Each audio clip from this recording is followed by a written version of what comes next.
Okay, it's The working number? now. It's working now.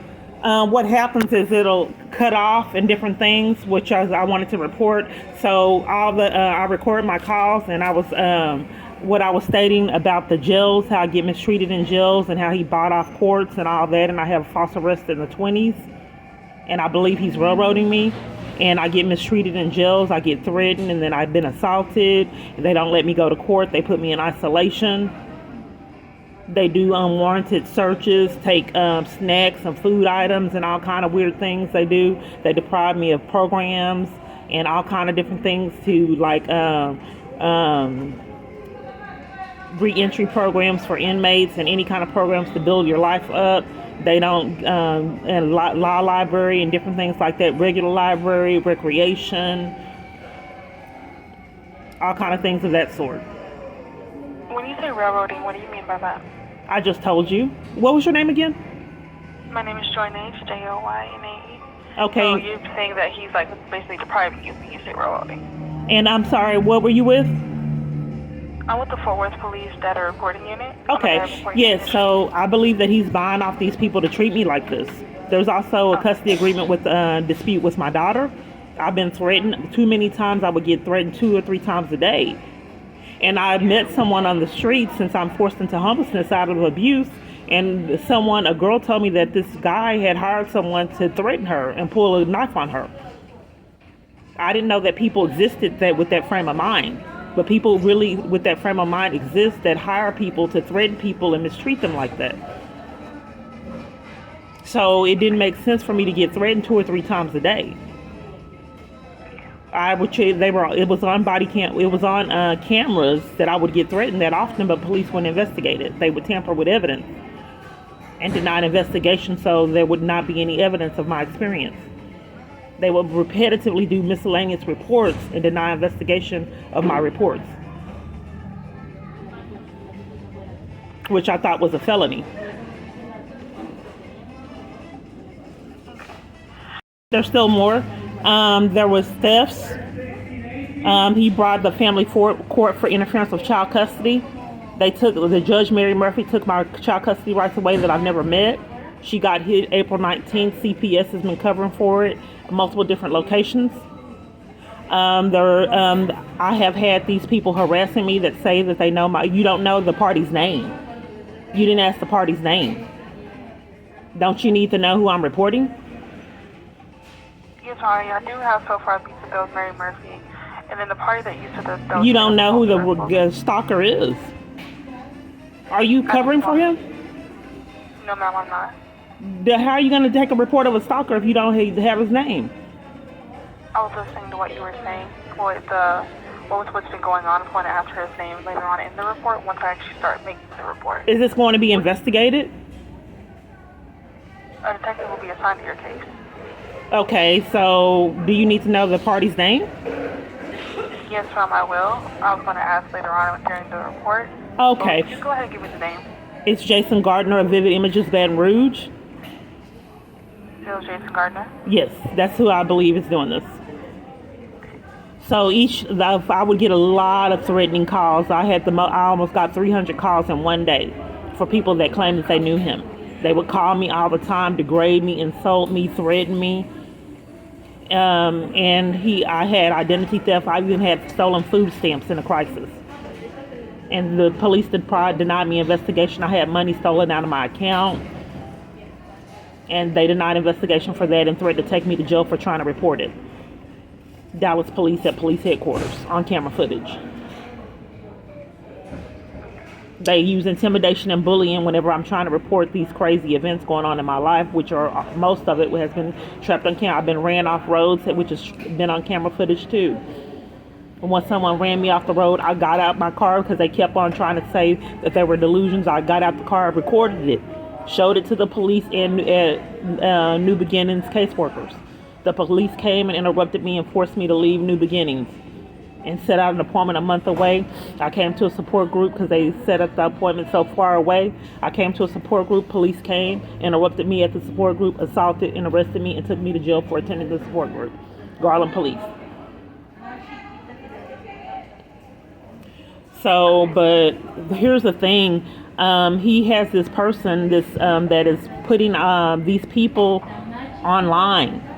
They're stalking me. Like one person took a picture at me at CPS and put it on this website that also has footage of me at his business, because I kept getting railroaded and police would not investigate any of the reports that I was making to them. So I went up to his job to try to get him to stop her terrorizing me. And when I went up there, he posted that on YouTube on someone, I don't know who this is to him, but some woman on YouTube, she had it on her YouTube channel.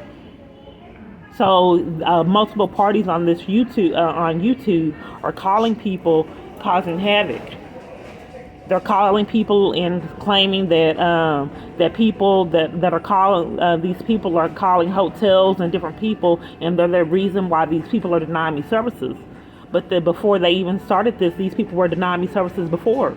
Like I go to hotels in rain and cold, and the hotels would say the police told them not to give me a room.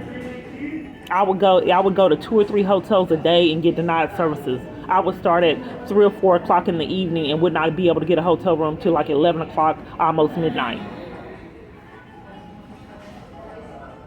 Because they would play games, and so I tried to start booking online, and booking online, it was problems too. They claimed they didn't see it, and then there would be errors. Okay. So what happened recently? I mean, do you want to go ahead? So I tried to get help with Safe Haven. I tried to get help recently. Well, right now, currently, he's buying off the 255th District Court to keep me away from my daughter. It's been going on ever since she witnessed my false arrest, screaming in terror at age 8. She's now 13. I don't see her. I don't have access to her. They said I was neglecting her. They never told me what the neglect was. And I haven't. When they said I neglected her, I didn't have access to her. They didn't follow the family code protocol to do a thorough investigation. They did no investigation. They can't get their story straight. I've told them, the family court, that there was abuse. They keep covering for it and can't get their lie straight. They let the CPS worker, James Hastings, disappear so he wouldn't get his state jail felony because he made false statements and got caught in them. I was purposely trying to incriminate people. So right now he's buying off the courts and people to hush and just deny investigation and do miscellaneous reports and keep this madness going. So what police do, they tamper with evidence and don't investigate. They keep on doing miscellaneous reports so no evidence is obtained. So for like 100 or so reports, it's miscellaneous. Even down to assault with a deadly weapon, threats, harassment, trapped on trains, buses, pickpocketing. A lot of the pickpocketing they wouldn't take because it was so many. You could tell someone was setting it up. There was too many. So now so that there would be no evidence, they wouldn't even take the reports. Interference with child custody. I couldn't see my daughter, so each week I wasn't able to see her. I tried to do an interference with child custody report. They wanted to punish me, so they detained me for reporting interference with child custody. Okay, well, I'm going to go ahead and start this report. First, I'm going to need to ask a couple of identification questions about yourself. Then I'm going to ask about him, okay? Okay, let me give you my YouTube channel to put in the report, because it has a lot of these things on the YouTube channel that you can see video footage. Okay, give me one moment, okay? Okay. I'm going to go in order, so I will get that information just later on in the report, okay? Oh, can you get it now? I can notate it right now if you would like. I would. Alright, what's the YouTube channel now? What's going on is like 95% of the calls that I make, 95% of the calls are not returned, and some people are telling me that they've called me multiple times and I don't get the calls. And I went to AT&T, and AT&T did verify I only had service a month, and my service was cut off 3 times. So for some reason, calls are being intercepted.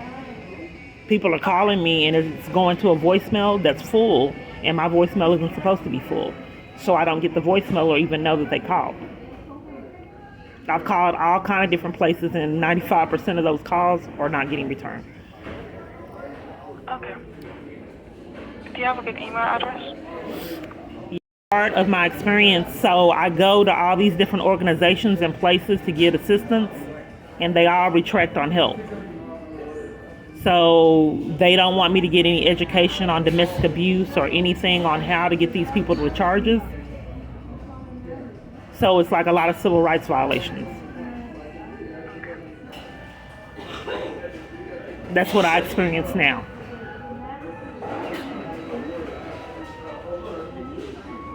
And it doesn't feel good to call all over the place and then people aren't returning my calls for years.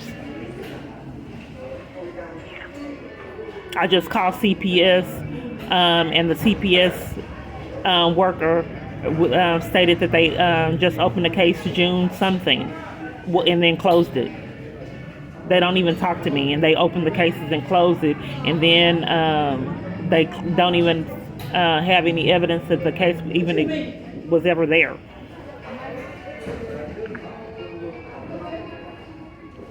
Yeah, I do have Jason Gardner down as well. I asked the caseworker if there's any programs for parents to get their rights back, because that mine was terminated out of malice. Because it just doesn't make sense to terminate someone's rights, and it's psychologically damaging to just take a child away from their mother and not give the mother opportunity to have access to her child or get the child back, especially if it's done out of malice.